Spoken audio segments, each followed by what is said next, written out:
All I know is this violates every canon of respectable broadcasting. How are you? Hey, who wants to help me get this recorder out of here? I need some muscle over here. You are listening to Blame Your Brother.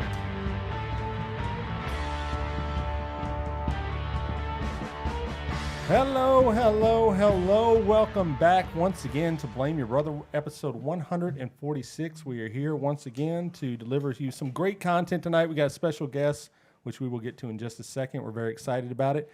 But, hey, come check us out every Thursday night, 8 p.m. Central Time. You can check us out at blameyourbrother.tv. We stream it live on YouTube, Facebook, Periscope, all ways to get it. So come hang out with us, jump in the chat, and I think you'll enjoy it.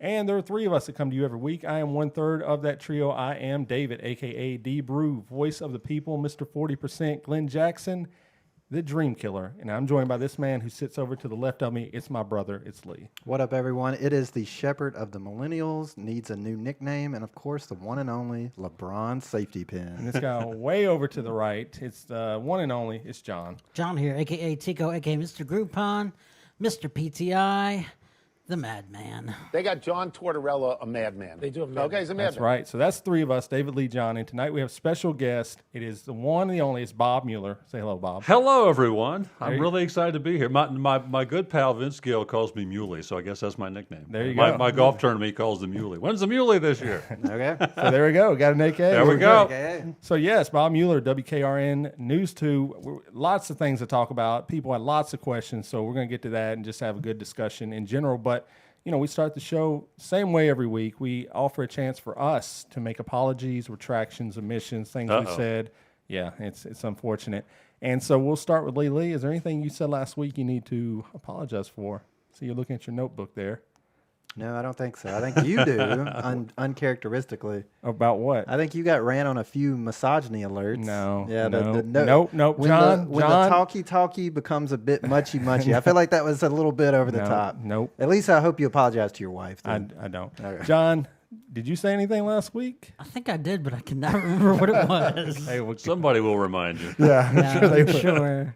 All right, well, we'll move past that then. No apologies. That's pretty good. You must have been good last week. It was. Well, David's never going to apologize for anything, so there's that. I mean, you know, when you speak the truth, there's no need to apologize. That's how I look at it. So I think you did apologize for one thing once in like 150-something episodes. So. Well, there's that. Okay. Well, there we go. We'll have to go check the record. All right. Well, there we go. So we're here with Bob Mueller. Obviously, if you are in Nashville, which most of our listening audience is, you've seen this guy on the news. He is. We hope. Yeah, the man, the myth, the legend, News 2. We've been fortunate to have a lot of News 2 people on here, and he was always kind of the top get. So you're here, and we're glad to have you here. So we'll just get started with you and your career in general. So you're not a Nashville native, right? From St. Louis. Okay. Born in St. Louis. Grew up on a truck farm. Wow. Know what that is? No. My grandfather was a truck farmer, which means we grew sweet corn, tomatoes, cantaloupes, watermelons, grew them, went out in the field, picked them, put them in the truck. My grandmother and me went to the mall and had a stand, and we sold vegetables. That's how they made their living. There you go. So life didn't sound good for you? Or I moved to Illinois when I was 6, and my father was a grain farmer. We had cattle and hogs and soybeans and corn and wheat and hay baling, and I loved growing up on the farm. I loved getting away from the farm. That's a hard life.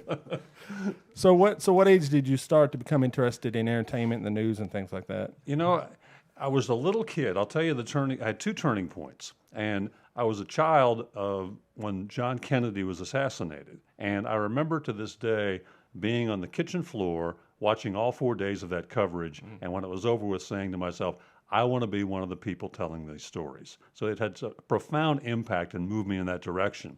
When I was in high school, a friend of mine's father owned the little radio station in my town, Highland, Illinois. I got to go over there one time and just became hooked. With all the gear, the equipment, the knobs, the buttons, the microphones, he let me go on the air and do the farm report and the weather report, and I've been broadcasting ever since. Since I was 15, he let me go on, and I've continued on. I just became hooked. I knew that's what I wanted to do. Nice. So you've got this piece of equipment you brought with us. It's a great piece of equipment. It is what did you say it was? This is a silent 100-foot, 3-minute video camera that is not video now, but this is a film camera. Does anybody know what film is anymore? Not anymore. Had 100 feet of film in it. This is what they gave us when I started television in 1975. We all were shooting on film. This was the iPhone of the day. This is what they gave us. So if there was an accident, we took this out and shot it. Then they gave us a roll of quarters. We called the payphone, called in the story. So this is the first one-man band camera. Goodness. This is Gotta make the noise. you wind it up, and it goes. Oh my goodness, that's awesome. That's what we used. Wow. So do you remember? This was actually made for the military. This is like developed for World War II. You can throw this thing off a building and it will not dent. Do you remember shooting any footage in particular with it, and like? Well, like I said, it was usually breaking news stuff. I remember a couple of fires, some big snowstorms, some accidents, that kind of stuff. It does look very. It's sturdy. Yes, It's very sturdy. I could see that making the way through any war for sure. So that's very cool. So, 1975, you start broadcasting. Where does that start at? Well, like I said, I did the thing in Highland, Illinois at WinU Radio, the 1,000-watt radio station. Then I went to college, went to Southern Illinois University, and worked at the radio and TV station there. When I got out of school, interned in St. Louis at Channel 5, the NBC station in St. Louis. Then got my first job in Peoria in 1975. Wow. So when did you end up coming to Nashville? I worked 3 years in Peoria, then moved to Chattanooga for another 3 years, and I moved to Nashville in 1980. So this is my fourth job, and been here ever since. That is wild. I mean, you can't. I don't even know who you can think of that's been here since 19. Is there anyone that you started with or was around that time that's still here? There today? are actually about 3 people in the station who were there before I was that are still there. Maybe 4. Ann Holt was there a few years before I was. Kenny Wilson, photographer, just retired. We have an audio engineer who's been there longer than I have. So the 3 or 4 more people that have been there almost 40 years. Wow. That doesn't exist a lot. No, it's not. I mean, generally, yeah, you'll watch the news these days, and you kind of find a news anchor. You're like, oh, I like the way they deliver the news. I like their style, and then they'll be gone. Like 2 years later. So I know it's a turnover now, and it's quite a testament that you've been there that long, and people trust you as a news source. That's crazy to me. I don't know. I mean, I can't even imagine that happening at any point down the road. Well, it's a lot of give and take, and I'm blessed to do what I do because I have to have the audience participating with me and the audience believing in me. If they don't believe in me, they're not going to follow me. So I appreciate them inviting me literally into their homes every night because they have choices. They don't have to invite me, but they have been, and that's very kind of them. So how has the news changed over the years? Because I mean, obviously Nashville has changed in a huge way, and these times it seems like the political climate is very decisive. We're in an area of hashtag fake news and stuff like that. So can you give us kind of insight on where it was and where it's going possibly? Well, when I started, there wasn't cable news. There was 3 networks, and that was it, and PBS. So you had 4 stations on your television. That was it. Then CNN came and 24-hour cable began. And then we moved into the internet era, and now podcasts. And if you want to be a broadcaster, you can broadcast yourself, and it just expanded. We have all these. Everything is on your phone. It's at will television. It's not destination television anymore. They don't watch the 6 o'clock news every night. They can watch it on our website. They can record it. So it changes how you present the news. It changes your approach to the news. It's a much different than when I started in 1975 because we were such a broad spectrum then. Now we're much more local, much more concentrated on the area because you can get the national news 1,000 different places. You can't get what's happening in Antioch except for about 4 places here in Nashville. That makes a lot of sense. Yeah, that's interesting. Right, which, I mean, you actually hit a question that somebody actually asked. It was what's, this is from Richard Hodges. Basically, what's your take on fake news versus real journalism versus propaganda? I mean, how do you even define what those are? How do you, as a news source, look at what's real, what's fake, and things of that nature? Part of the issue is social media. I love social media, but social media has become combined with television news and news sources. To me, social media is not news. It is opinion. It is information. It is people's ideas. It is what people have heard, but it's not verified. It's not sourced. It's not always true or accurate. And so that gets combined and gets mixed in with what I do. And what I read every night, we have checked. We have made sure that we're hopefully right. but there's sourcing to it. And that all gets together, and then opinions get together. You know, Fox News has newscast, it also has opinion, and it all becomes one. That confuses people. Right. They think that Sean Hannity is doing the news. He's not. He's giving an opinion. And they think that he's doing what I'm doing. It's totally different. So all those things are good because I'm a free speech guy. I think everybody should have access, but it also confuses the audience some. I think the people out there who really want to find the news, they understand the difference, but for the viewer who just tunes in every now and then, it gets confusing sometimes. Oh, for sure. I mean, and do you think it ever go back? I mean, I know everything's in cycles. No, it's done once it's out of the bag. I think the only thing you might see, I think local news, what I do, will last a long, long time. I think there could be a point relatively soon where you see network news goes away because you really don't need network news. If you look at what they put on every night, you can see that throughout the day. There isn't that much new that comes from network news. We are the aspect of the television spectrum that if we do it right, there will always be an audience for us because we're telling stories of neighborhoods and community groups and politicians that are here, that are your neighbors, that are your friends, that are people you elected. And so people want to find out about that. You can find out about what the other things are happening through CNN, through websites, through online aspects. And so I think if anything changes, you'll see network go to something different. Local news, I think, will continue, though. Yeah, good answer. I think that's a well-prepared answer. So Marlon's in the chat right now, a.k.a. Half Pint. He wants to know, besides population, what do you think the biggest change in Nashville has been since you started at the news? Well, there's a couple of things that really stand out. When I moved here, I mean, just obviously the construction that has taken place in downtown Nashville. When I moved here, you went to Lower Broadway. Here's what was on Lower Broadway: Tootsie's, Ernest Tubb Record Store, soup kitchens, adult bookstores, and that was it. Yeah. That was it.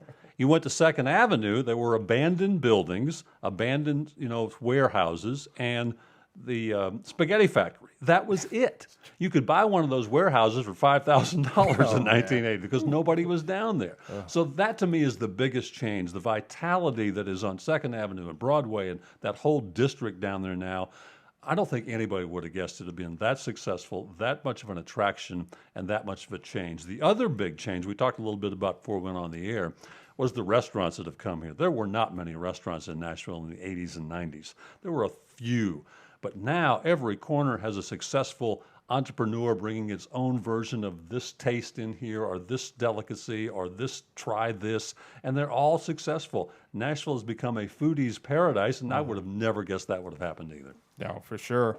I mean, we asked Mary Mays, I think we asked Haley, Mary's list was very bizarre, but what are some of your favorite? Before you go, are you a foodie is what I was going to ask. Oh, okay. I'm really not. I like good food, but I'll tell you what I'm not. I'm not a chain guy. I like sneak in local places. That's kind of my thing. If you want to call that being a foodie, that's what I am. All right, foodie confirmed. Foodie confirmed. Yeah. So, what are some of your favorite food? I mean, you don't need a definite top 5, but what are maybe some of just your favorite restaurants, favorite foods? Foods. Oh, food. Oh, I love hot chicken. Okay. I'm on board with the hot chicken. Good. What level are we I'm talking a here? medium. I can't go much past medium. Break out into a big time sweat. Right.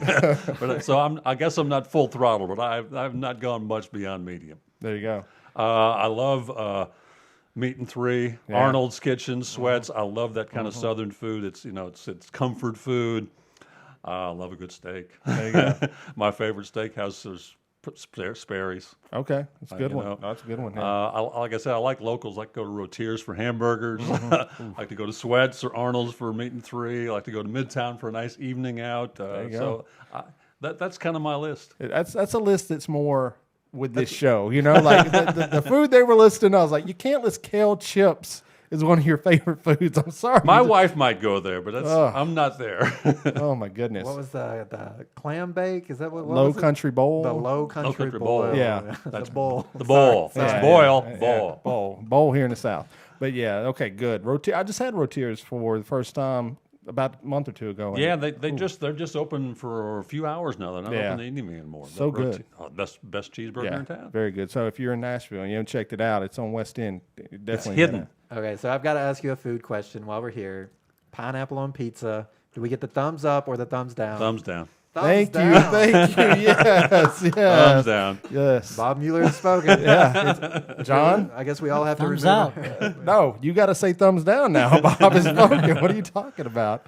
Yeah, these guys here, it's not right. It's not natural. It's not natural. See? It's just wrong. It's Yeah, just wrong. thank you. Thank you. Okay, so what is your pizza? Your like Oh, I top like a pizza? garbage pizza, pepperoni, hamburger, green pepper, onions, all that good stuff. Good But answer. no pineapple. No pineapple. We get it. Yeah, you just gotta get out of that. Just throw it all on there, though.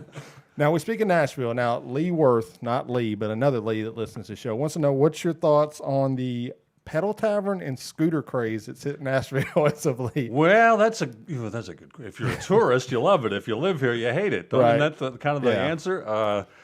It's part of what draws people to Nashville. Right. I'm all for it because it draws people to Nashville. I think there should be maybe some more rules and regulations to keep them so that they don't block traffic and so people on these scooters don't get hurt. I mean, I'm not opposed to scooters, but I just don't want anybody to get hurt, and it looks awful dangerous. There's just not enough rules out there. I think that's going to change. I think the mayor's kind of put the hammer down where you got to do something to make this a little calmer. Yeah. You got to do something so they're not laying all over the city streets. I agree with that. But, that's why people want to come to Nashville and spend their money here so they can get on the hayride or get on the Right, pedal tavern. And so I'm fine with that. Yeah, so I work downtown, and I love the scooters because it allows me a chance to get on. I'm on the other side of Broadway, so it allows me to get down to Broadway, get a good restaurant or good food. But like I say, there are people that are reckless with you. I think it's an age issue too. I mean, Yeah. I would do it, but I think a lot of folks, my age and in that probably would not. Yeah. But then you see mostly millennials and young folks Right. riding them, and it's cheaper than an Uber. That is true. I think they just need bike lanes everywhere. Yeah. Because Yeah, I don't think Nashville is set up for it. When last year, the wife and I went to San Diego, and with all the boardwalks and stuff like that, there's a call for it. And but Nashville is not really, it's not set up for it. And Nashville's problem is, especially where the scooters are downtown, there's no way to widen those streets. The buildings are there now. The streets were not wide enough when the city was built because it wasn't anticipating this kind of growth. And now they're stuck. There's not much they can do to widen it. So if you put in a bike lane on each side, you've narrowed the streets a little bit more. It causes issues. Maybe you take a street and make that just a thoroughfare for scooters and for Yeah. pedal taverns and those kinds of things. wasn't there discussion about building a tunnel underneath the city? That was for the mass transit issue that failed, but that was a $1 billion tunnel going to be put under Broadway, connecting to come out by the Bridgestone. Maybe if we just made it smaller, just for scooters, and like put some ramps There in you go. there, That'd be- some half pipes. There's a proposal by one Metro Council member to ban scooters. I don't think they're going to be banned. I think that the genie's out of the bottle, as it were. It's a moneymaker. If they do some good rules and regulations so that people are safe, I think they're here to stay. So Atlanta, I think they passed a law, or it was in legislation, where if you were caught riding on the sidewalks, that you would be fined $1,000.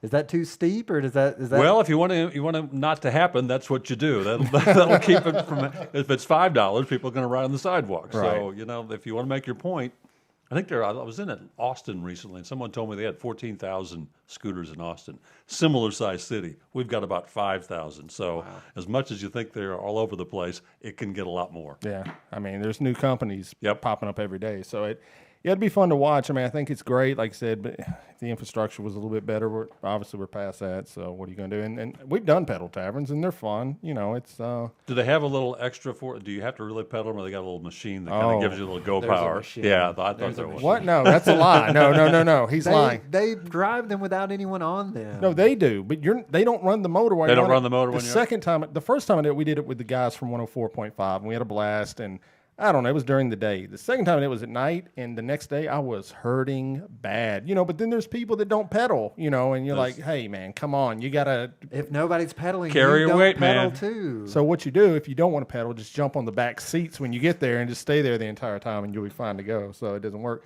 Just wondering, after a few cocktails, maybe you don't pedal as hard. Maybe they need to get the engine kicked up to Yeah. keep it moving a little bit. That's true. We definitely had a few cocktails that time. I guess they always do, but yeah, it's fun, And like you say, the culture of the city, it obviously it's a bachelorette party scene now. You can't go downtown Nashville without seeing. And they're having a great time. Yeah, they are, and they're spending money, and it's bringing people here. And we got CMA, we had an NFL draft. So if people want the city to grow, which I'm not sure all of them do, but younger people, obviously, these are things you got to have. You got to make it fun where people want to come here and hang out. I've never seen a crowd like that NFL draft. That 3-day weekend was unbelievable. It was. I went there opening night, and it was truly amazing. Yeah, it was crazy. Game 6 of the Stanley Cup playoff in 2017 equaled it. Yes. I've never seen a crowd of people on Broadway all in gold as they were that night, the last night of the CMA in 2017. Yeah. That was an impressive crowd.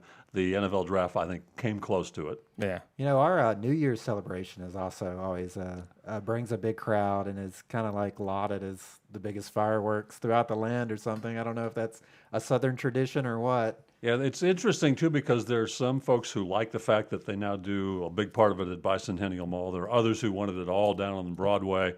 So there's like two groups. There's the people who still go to Broadway on New Year's Eve and just kind of look up in the sky for it, and those who go to Bicentennial Mall for the concerts and those kinds of things. Well, it's a little bit of both, you know, so that works out. So we'd have to ask, because a lot of people ask, obviously, about the mustache. people love. I mean, I've had two different. They love it or they hate it. That's the way it is. Jason Steen and then Brooke Jolly both wanted to know, what is your mustache care regimen? They wanted to know what kind of comb and conditioner you use, and they really want to know. So it gets whatever shampoo my head gets. That's what it gets. I do have a brush, and I do trim it probably almost daily because it grows pretty fast. Yeah, and you've had that since you've was 19. Yeah, I've had it since then. There you go. So 40 years. Wow. So my theory is, if you've seen Ron Burgundy, Anchorman, I mean, that is it's similar to you, Bob. I don't know. I don't disagree. I had that hair too in the 70s. Is there a chance someone saw that picture of you in the 70s? It's possible. I mean, I've thought that. I was like, I saw. You Scotch. There you go. I mean, yeah, you better be stay getting classy, kickback. Nashville. Stay classy. That totally should be your sign off. But yeah, I just thought that. I mean, obviously, yeah. Do people write you like? Obviously, the ladies, they write them going, "Hey, I didn't like that dress you wore. Your lipstick's fix bad. I've seen Haley people write, fix your lipstick. I'm like, really? Do people write you about? Yeah, this?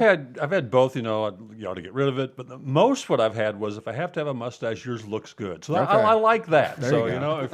if you're gonna wear it, you look good with it. But I've had, over the years, news directors try to get me to shave it off. Really? Oh, absolutely. Yeah, it was. How though? It's It like was- so iconic at this point. That had to be And I early in the just career. fight through it and move on. And it's no longer an issue. So I've been doing it and had it long enough that it's no longer an issue. It's my. If I would shave it off now, people would not know me. Yeah, it would be. It'd be My like kids have never seen me without it. right. If you need a rating pop, just shave it off one day and see The what last happens. day on the job. That's what I'll do. You heard it here first. When he shaves, he's done. No, Alex Trebek shaved his for like a week, and people lost Yep. their minds over it. And then we had a artist on here who was on Jeopardy, and she appeared the only time he ever had a beard, and people lost their minds over that. So people get. They get used. Yes, they do. They do for sure. So.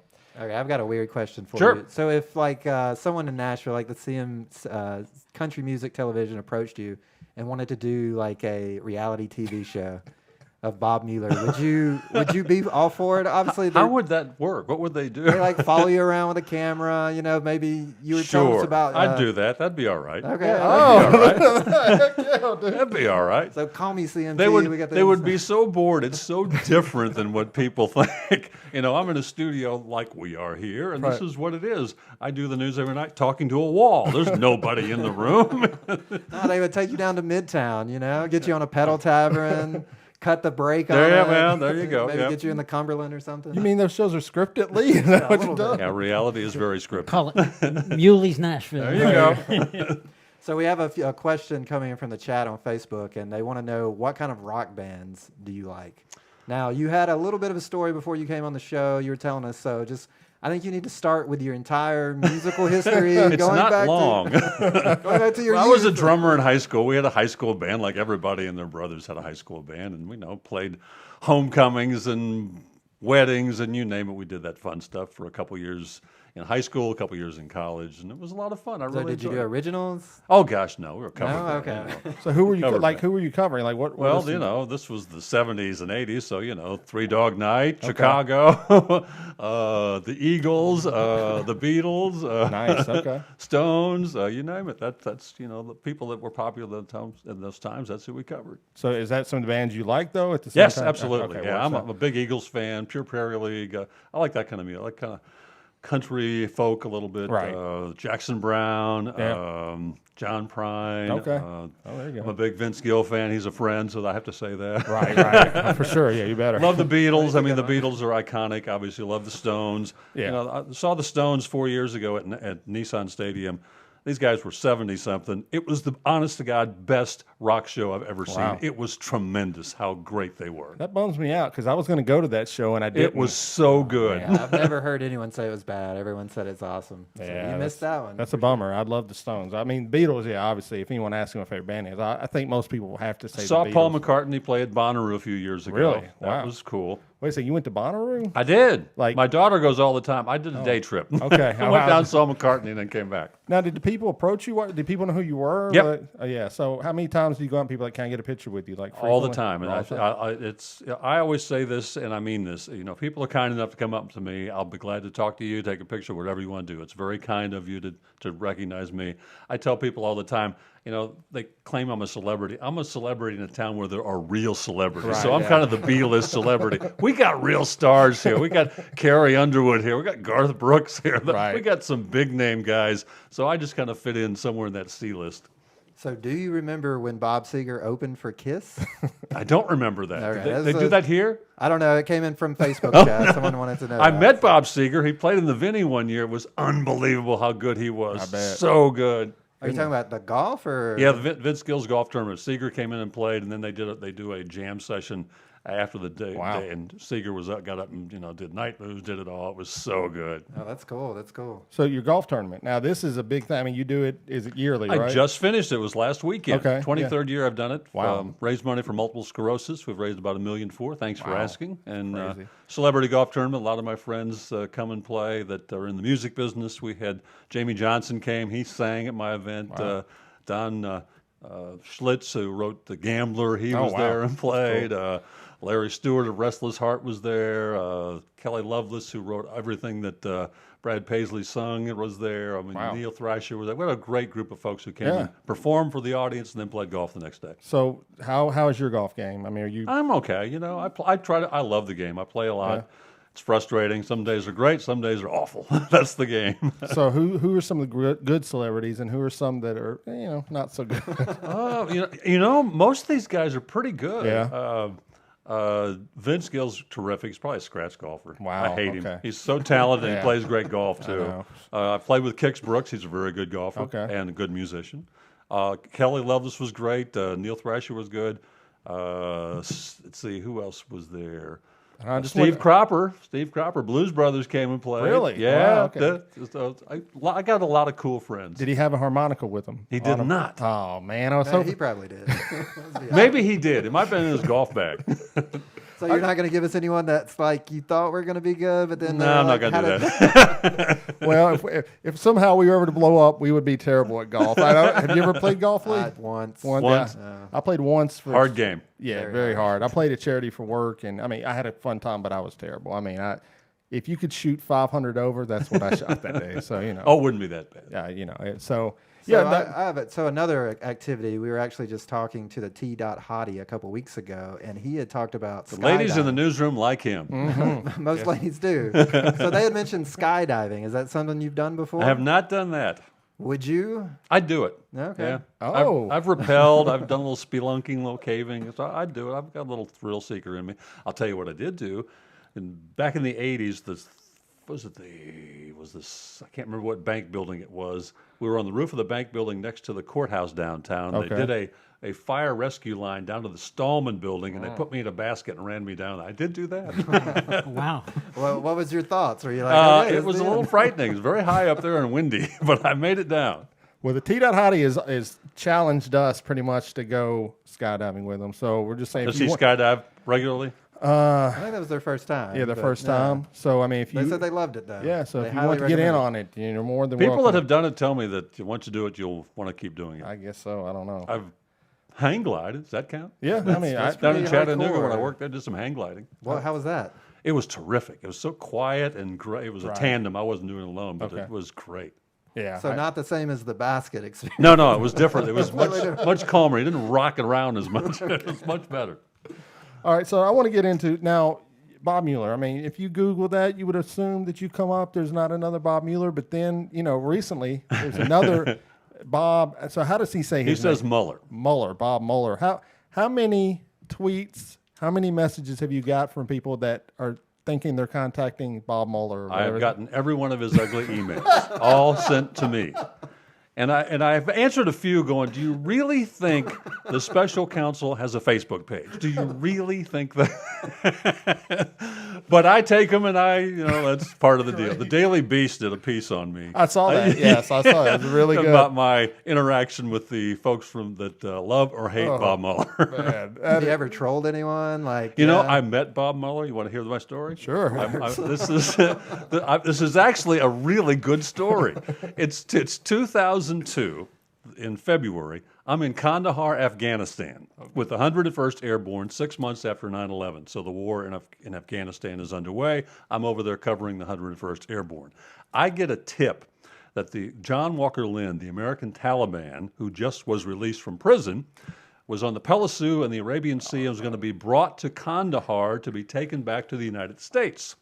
So I'm told this is a source. I get to this location and I'm told the new FBI director, Robert Mueller, is going to be the guy here to escort him back. I'm on a satellite phone on the tarmac of the Kandahar airport broadcasting.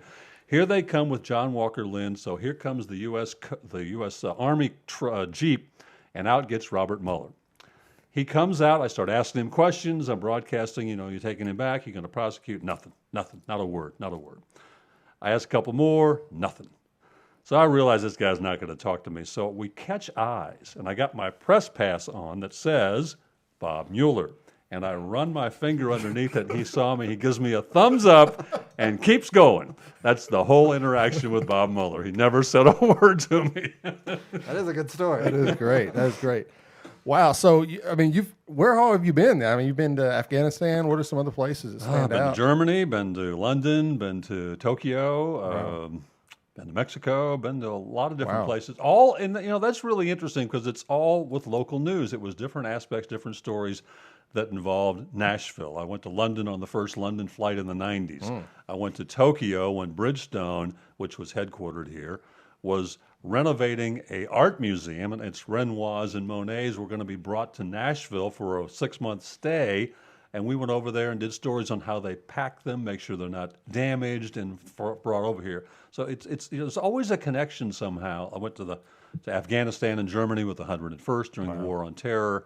So there's connections that you don't have to be with a network to make these great trips and have these great assignments. I've covered presidential elections, inaugurations, conventions. I've had a really good career. That's wild. So what are some stories that obviously 9/11 would be, I would imagine it's one. What are some stories that really have stood out to you that kind of hit you kind of hard emotionally or even just hit you as a person?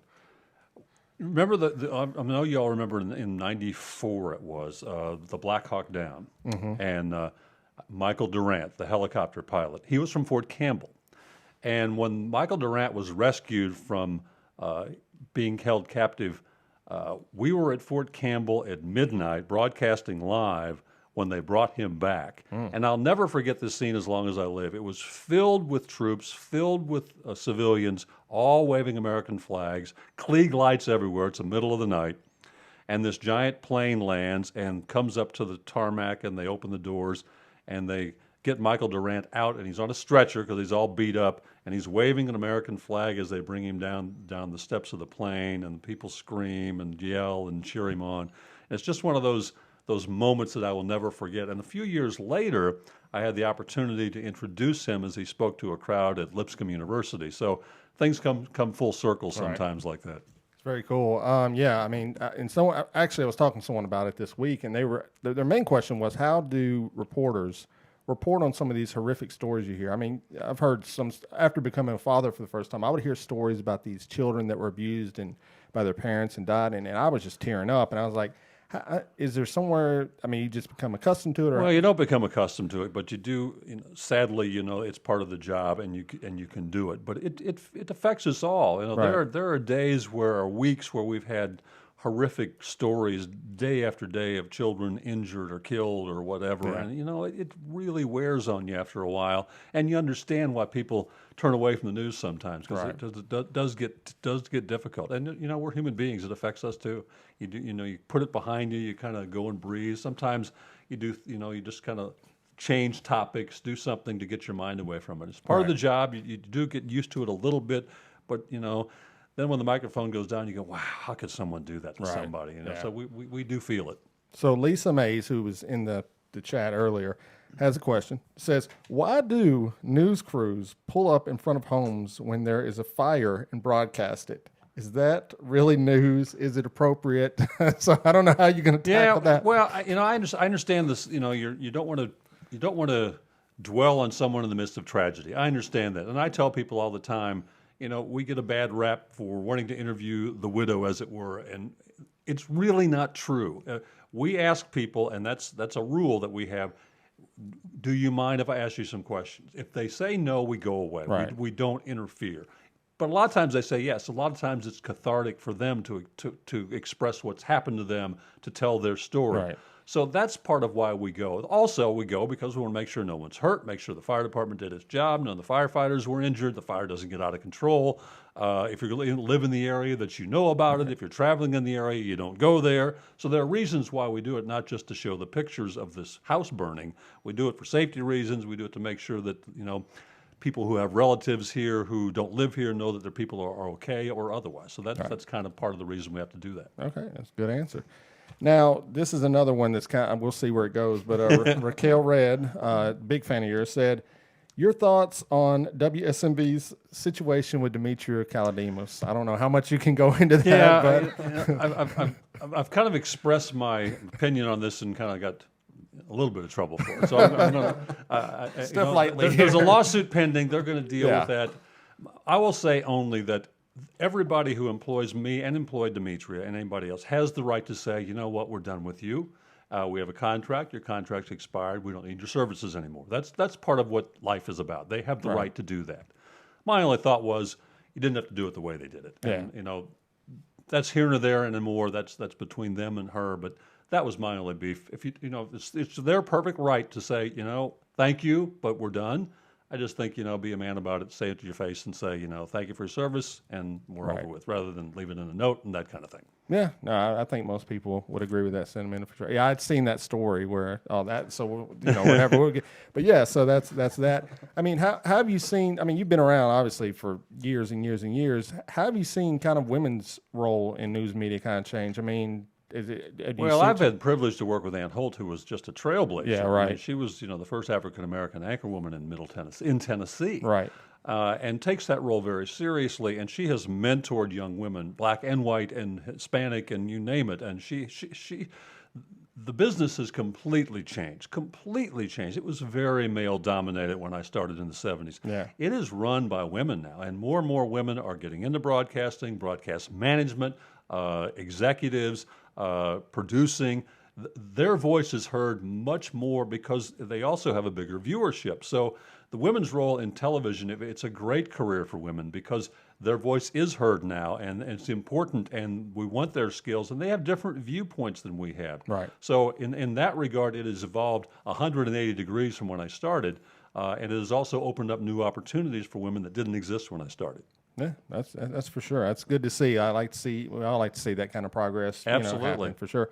Now, who are some? Have you ever met? Well, let's just ask. Have you ever met Donald Trump? I have not. Okay, good. I guess maybe not. I don't know. We might have got a good story. I have not met Donald Trump. Who's the biggest person you've met? I've interviewed a couple of presidents. I mean, I guess that's the biggest. Well, what was that like? I mean, were you nervous going into it, or not really? And most of them were pretty good. Bill Clinton was a really smart guy. Yeah. Ronald Reagan was a great interviewer, very down to earth.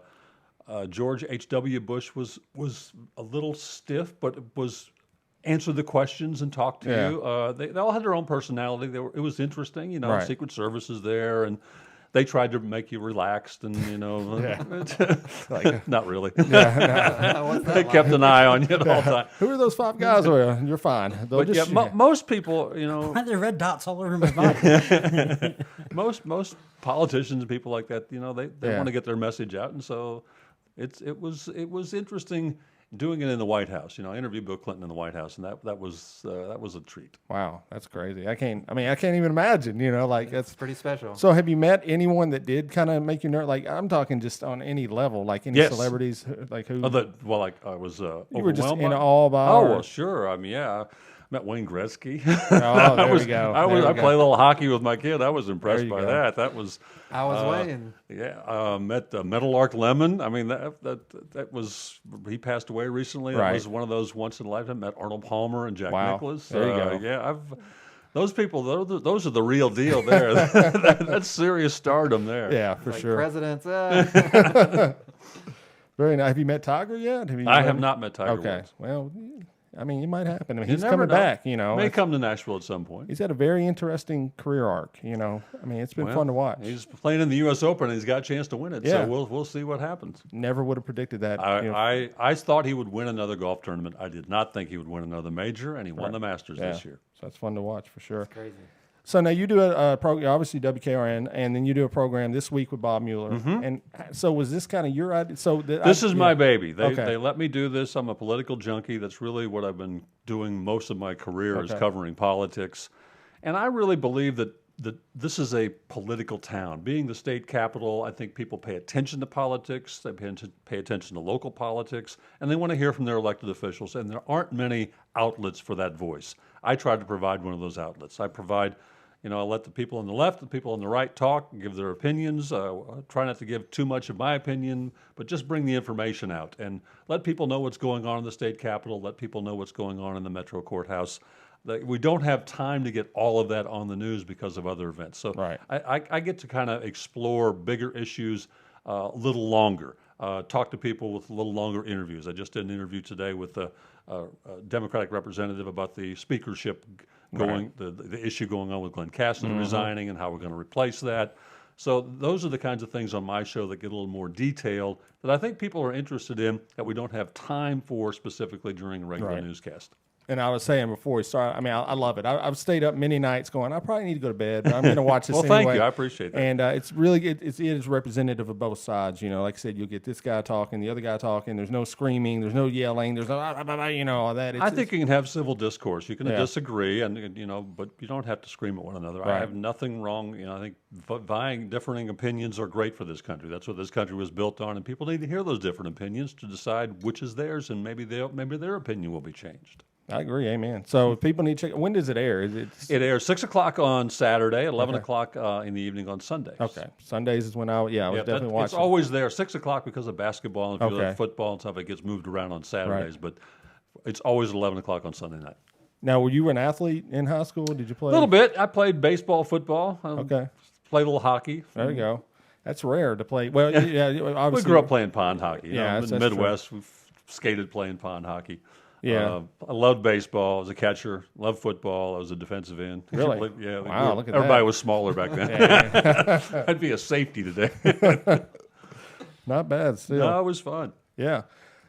Lee, you got anything else? You want to hop on and let John give some advice? So I was gonna ask, like, if you had, you know, obviously you're kind of like the face of Nashville in a lot of ways, and you know, it's like you Rory said- Johnson may dispute that. But like, if someone was looking up to you and wanted to know like advice for getting into broadcasting, or even not even necessarily broadcasting, but you know, this is like a generation of new media, like you were talking about the social media, and there's a lot more outlets, YouTube, Twitch, stuff like that. What kind of advice? Just would do you it, give? just like you guys are doing here. Just do it. You know, if you really want it, you'll figure out a way to find a platform, and there are so many now, which is really awesome. You can do it yourself. You don't have to go to work at a television station. You can have your own podcast. You can have your own YouTube channel. You can do it on your phone and just put it on Facebook. But if you really want to do it, just do it. I mean, that's I stress writing. I don't think writing is stressed enough, and I think crucial writing, really critical writing is important, and we kind of lost that art a little bit. So I would stress that. I'd say, if you really want to sell yourself, figure out a way to really write, not fancy, but just descriptive, so you tell the story in the least amount of words that really mean something. So you do a lot of writing now? I do. So I what does rewrite that, almost what does it everything. Kind of look like? Well, I just, everybody has their style. So I have my style that I'm comfortable with, that I can read, that I, feel good trying to deliver. So we have writers and producers and reporters, and they don't all write in my style. Not that my style is right and theirs is wrong, but I will rewrite to kind of put things in my style so that I know that I can read it. I know it's going to be comfortable. That's good. So what is your day like, Jeremy? What time do you get in? How I get in about 1:30. We have a meeting about 1:45 to begin the day where we talk about what we're going to have on the evening newscasts, how the stories are going to line up, who's doing what. Then we talk about what we're going to prepare for the 10 o'clock show later that night, who's going to go out and cover what. Then I start looking at all the shows and looking at the stories and rewriting the stories that I want to rewrite. Breaking news happens or whatever happens, we do stuff on Facebook, Twitter. I have 4 different social media accounts that I have to load up to Facebook's, Twitter, and Instagram. Or we go on the air if it's something really big. Then I do the newscast, go home, get a little lunch, come back and do the 10 o'clock. We do it all over again. I'm producing my show, my political show throughout the week. I do a weekly radio show. So I'm a busy guy. I got a lot of stuff going on. Wow. So what's the radio show? I do a little sports talk show with a friend of mine, Ned Michaels. Really? Just for fun. Tuesday nights on 104.5 The Zone, Really? 7 o'clock. We've been doing it for a couple of years now. I did not know that. The fans' point of view. I'm not an X's and O's guy. I'm not an expert, but it's a lot of fun. So Tuesday night, 7 p.m. Yep. I'm checking that out. I didn't know that. I didn't know that either. I don't feel listen- We I've talk a lot listened to- about golf, talk a lot about football. Ned Michaels is a Vanderbilt graduate, played on the tour for a while. In fact, he's at Pebble Beach now, broadcasting for Fox News, covering the U.S. Open. We became buddies. He said, "You want to do a show?" I said, "Yeah, let's go do it." Wow. Okay. Well, I did not know. I used to listen to a lot of sports talk radio, but as podcasts have kind of come the way, I've kind of stopped with it. I'll definitely check that out. Check it out. I did not know that. That's a that's fun cool. fact right there. So yeah. So and do things kind of get? I don't know what the environment's like when you're pitching the stories. Is it generally pretty easy going? Is there sometimes like, It can get confrontational Yeah? sometimes. Yeah, Okay. it can get a little dicey, and right. especially if someone says, "Yeah, the idea is terrible." I think that's one of the best things about what I do is that sharing of ideas where we can kind of bat it around, beat it up, chew it up, and if it survives, it's usually going to be pretty good. Right. Most people understand it's not a criticism of them or of their skills or of their idea. It's we're trying to mold something that usually comes in a big form to its most important form so that we can put it on the air. So Right. sometimes it changes direction, sometimes it changes form, sometimes it changes angle. So those discussions really help form those stories. Very good. So also in like kind of this new era of technology, we see a lot of like different media. Like you said, people are getting news from different media Sure. outlets. Here in Nashville in particular, there's like a news organization called Scoop Nashville. Scoop Nashville, yeah. That's kind of been a kind of controversial. There's been a lot of back and forth, and they've actually gained a lot of traction. What is your take on like Scoop Nashville? And I have it downloaded. It's on my phone, but I don't know much about it, to tell you the honest truth. I haven't looked at it a whole lot. So I know that some people have loved it, some people have hated it, but that's about as much as I know about it. Yeah. He listens to the show and he's been kind of a supporter, but he does, he goes after some of the more sensational stories, obviously, and he just got picked up by like the Daily Beast and all these people. So yeah, but like you say, Must be successful. Daily Beast is very good. Yeah, so like you say, it's really, this is the time where if you're going to do something and you really want to commit to it, it's the time to get it. Well, and it's the opportunity too for, as it were, alternative aspects, alternative views, digging into maybe smaller stories that don't get dug into. So that's the audience that's out there. That's the opportunity that's out there for folks. Yeah, very nice. So what would you say to people who would leverage like maybe ethical violations, or is there, because as a journalist you have to adhere to a certain set of ethics, and maybe you could kind of speak to us about that, but kind of in the new media there's not FCC over you. You can use for as a very base example, language, but also you could maybe cover stories in ways that a traditional media outlet couldn't. And that's to me is the difference between what I do and the outside media, social media, those kinds of things. They're media, they're not news, in my view, because their opinion, the information that people put out there, but it's not gone through a process of fact checking, gone through a process of sourcing, A lot of it's just, information that people have heard, put out there. There's a difference. But again, like we talked at the top of the show, it all kind of gets melded together. And that's what dilutes a little bit about what I do compared to what you read on Facebook. Right, for sure.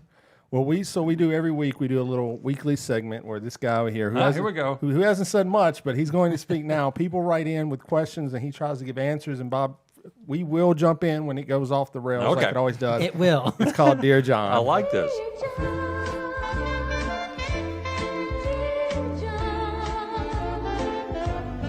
By the time you read these lines, I'll be gone. All right, so Lee's going to read it, John's going to listen, and then we'll see what happens. So, Okay, this one comes in. Dear John, I've heard of interventions for drug and alcohol addicts. Could I stage one for my daughter Aline's addiction to texting on her cell phone and Facebook? She and our grandson live with us because her marriage broke up. I am becoming the boy's default mother because Aileen is constantly texting or spending hours on Facebook. She'll say, I have to send a quick message, then reappear an hour later. By then, we have fed our grandson and changed his diaper. When I try to discuss this with her, she says her work requires this constant communication, but I know it doesn't. There have been times when Aline's feelings have been hurt because her son doesn't want to go someplace with her and prefers to stay with us instead. I suspect that he feels ignored when he's with her because her thumb is constantly flying across her phone. How can we get her to understand how this might be making her child feel from fully present in Arizona? all right, John, here we go. I think you got to take it hard to the paint. I mean, she. I mean, if What does that mean? well, I mean, apparently Flying elbows. Yeah. Going in. I mean, if you if her kid, the grandchildren are not even wanting anything to do with their mom because she's got a device in her hand and they're not paying attention to her, then there's definitely something wrong. And if she's not seeing it, then you're not. She's either doesn't care enough or you're not firm enough when you're telling her. And so if you're not really laying it down thick when you do bring it to her. Lay it down thick You in the got paint. to. What In are the all paint. these sayings? You're not really giving advice. You're saying go hard to the paint, man. I'm saying it seems like they're What- candy coating what- it when they are talking to her. Okay, Bob, do you have, I mean, I think what he's saying is at 6 o'clock, you got to put the phone down until 8 o'clock. there you Or go. something like that. That's advice, John. Something like that. So you spend some time with your child. So, I mean, is that good? That's excellent. Yeah. Any other tips? I mean, could you maybe steal the phone, break the phone? I mean, that's something you can do, but that'd just be a temporary fix. And Buy a cell phone jammer. The best thing is to get mutual agreement that both sides understand there's an issue here. We got to address the issue here. That what's important is the child, not the phone. And you can have both, but you need to make the child your priority. Right. But I mean, at the same time, this is like their child. So don't they have to take some responsibility for maybe not raising their child right at some point? I don't know. Oh, boy. It's just me. I mean, we've all got children. You know, I've got kids that are 11 and 9, and you know there's just more video game at this age. But Oh, yeah. if you would let them, I mean, they would They'd stay. live on it, Yeah, sure. they would. So you obviously, got to say, hey, you know, we got to make time for chores. You got to make time to read. You got to make time to go outside, and it is a struggle. So I understand, especially this person does not seem like they're in the best state anyway. They're living with their parents at an older age. You know, whatever their job situation is, I'm not sure, but I mean, maybe that's what An gives them escape. comfort. Yeah, you know, they escape their comfort. So I don't know. I mean, if you tell her, I think if you go hard at her, I think she's just probably going to just back off and maybe resent you. So, I mean, yeah, you do have to, I agree. You have to say, hey, there's got to be, during these times, you can't be on the phone. You do have a child. Your child's not even wanting to be with you, which is a tough conversation to have. Yep. I mean, don't get me wrong, but it's, I don't know. That's a tough situation to be in, obviously. I guess that's why I don't know why she wrote John for advice, but I mean, when they're writing John, they're in trouble. You know what I'm saying? sure. But yeah, I mean, so you got kids, and Got 3. what were they into when they were growing up? I mean, was it social media? Social media was beginning, but cell phones were beginning. Okay. So, everybody wanted a cell phone, and this was flip phones and texting. And so you had to have limits on when you could Right. do it, Yeah. limits on where you go on the internet, limits on your computer time. Right. That's the kind of stuff. Yeah. And it's even worse now. I bet. So do we feel like the way we treat our kids has changed greatly? Because it seems like when I was young, we would be outside. We'd run free. And these days it seems like, it's almost like, oh, I got to keep an eye on you because something bad's going to happen if I don't. I mean, is that an accurate portrayal of what's going on? I don't know. We shoot them outside. We take stuff away and just go outside and run around and get on your bike, go and do something outside of the computer. Yeah. I mean, no, because when we were kids, like you say, I mean, we were just miles lived outside. away, We never went away. home. I mean, where our parents were like, where are they? just be home before dark, and it's like, all right, whatever. But now that my kids are there, I'm like, I'll let them kind of go in the neighborhood. But I'm, the world's changed. Yeah. You got to be careful. That's for sure. And I don't know. So, John, what's your final bit here? Go hard in the paint? I just want you to stick with that one, okay? Can you just say go hard in the paint? Go hard to the paint. There you go, dear John. Sports analogy. I like it. I say, give the kid a phone and just have them text each other. Text your mom. Do you know what go hard in the paint means? Like, do you know what that means? Basketball term. Okay, I was just making sure, man. I don't know. NBA Finals are on tonight. Yeah, I don't know. Who's in the finals, John? We talked about it before the show. Oh, okay. I was just making sure. The Warriors and the Raptors. Yeah. There you go. So Bob, you also, you didn't mention 10-time Emmy winner. Oh yeah, which is crazy. Where do you still have all the trophies out? I've got them all stuck in a room somewhere. Okay. Yeah. Also, the George Foster Peabody Award? I'm really proud of that one. That's a really good award. That one you got to work for. We won that about 20 years ago for an investigative piece we did, and I will talk about that one. That one's bragging rights. Not many people get those. There's a few people here in town who have had a couple. It's a hard award to win. You got to have some good stuff, and so I was part of a team that did some investigating on Capitol Hill back in the 90s, and we were lucky enough to win it. Very nice. That's prestigious for sure. Is that an award? It's a medallion. Oh wow. Okay, there you go. And a certificate. What are these? I'd be wearing it all day. You would be. Yeah. Now, what are these Emmys like? They look just like the Emmys you see on the Emmy show. Oh, really? Show. Okay, yep. Very nice. Yeah. Same statuette, same size. Wow. So is that? I mean, what do you think is when you look back? I mean, you obviously still have a long career ahead of you, but what has been? What are some? Do you have a highlight that stands out? Man. Was there a moment where you knew, like, I'm going to be able to do this for a long time? Did it ever just click, or did you have it from the beginning? You grow every day. I'm still growing. It changes every day. But I've had so many great stories that that to cover.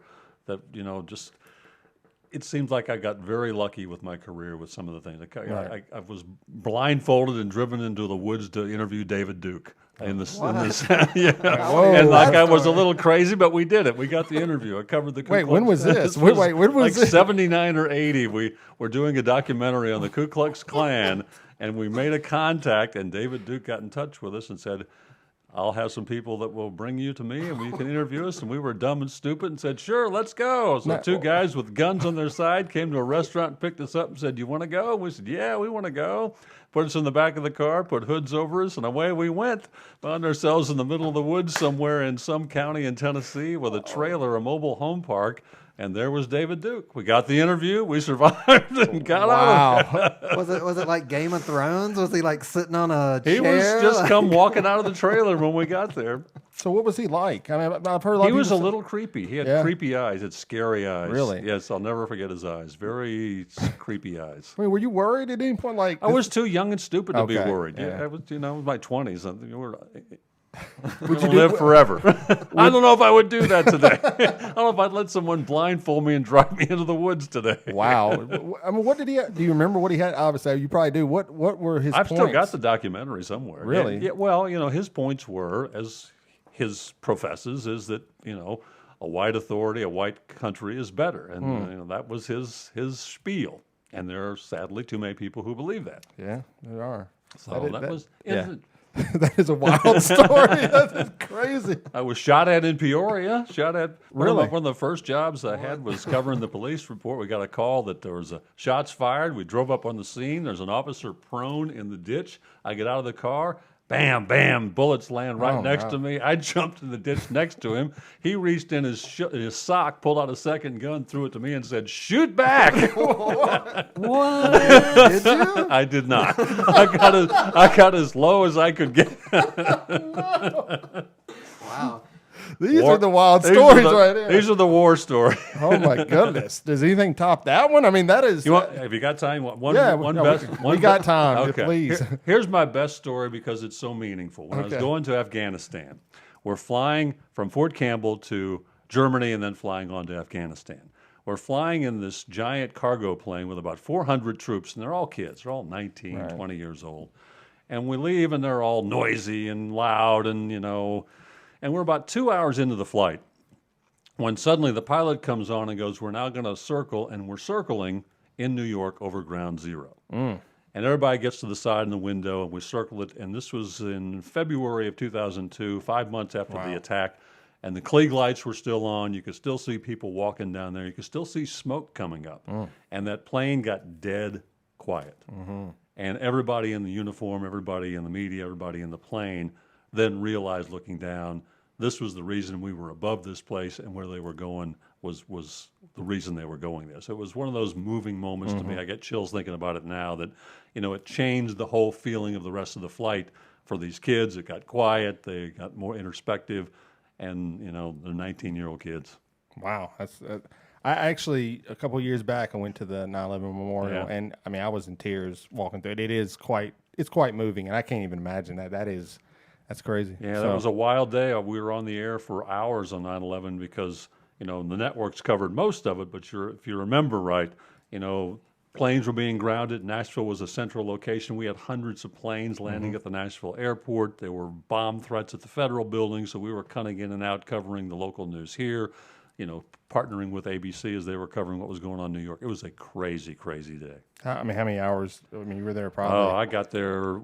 I was home, had just taken my kids to school when the first tower was hit. Right. And I was at the station before the second one was hit, and then we were obviously on the rest of the day. Wow. And all the stuff was breaking here. It was, in my business, this is one of those things that, all the flights were grounded. They were having the National Association of the News Directors Convention in Nashville. So every news director in the country on 9/11 was stuck in Nashville and couldn't get a flight out. They were trying to rent cars, trying to get back to their stations for this historic day. They were all stuck here. That's a day. Yeah, wow. So obviously, you got to give a shout out. So your wife is obviously been quite important. You're she's talking about my best friend, and she's been the stalwart of my career. Yeah, right, absolutely. Mother of my 3 children, and we met in January, got engaged in May, and married in August. It was the right woman.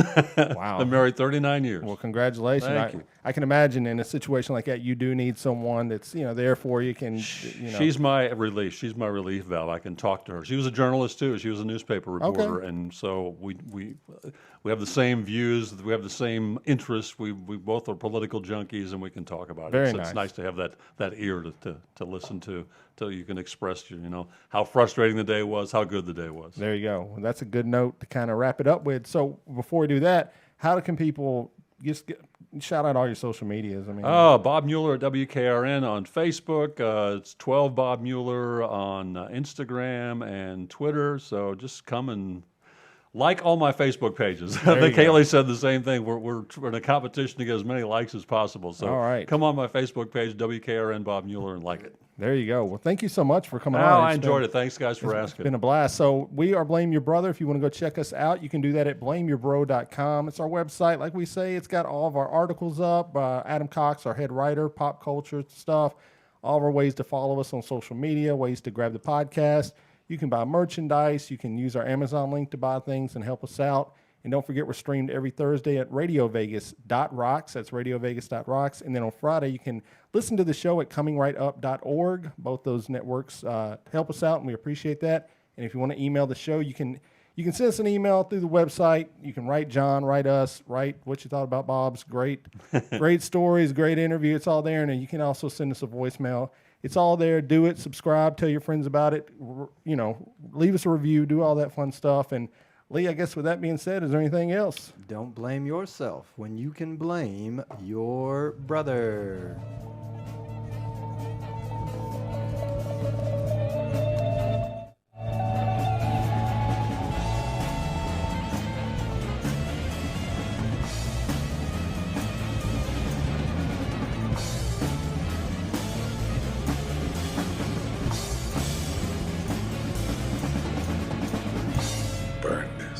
sorry? This must never be seen by anyone. You want me to play it again? Has anybody seen this? Nobody has seen this. They have to be found and talked to.